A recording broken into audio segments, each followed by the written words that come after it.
Present to you the making of Obodo by Flavour, Gaaga Theresa Onuorah, and Phyno.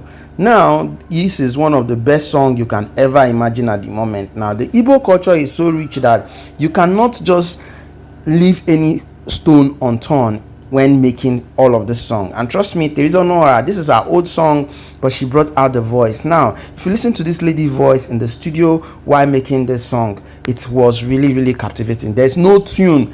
After listening to this clip, I have noticed that there was no tune, there was no auto-tune or whatsoever that was added during the making or the editing of the song. Everything came out naturally and it was beautiful to enjoy. Well, this is the video here. Don't forget to subscribe. The second clip is the rich culture of the Igbo. Please drop a comment.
Now this is what you're doing now, you go pay for it. I hear how much they charge. If you charge me that money, you die.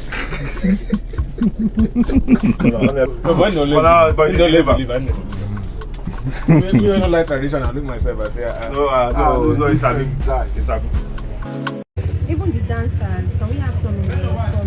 Come on.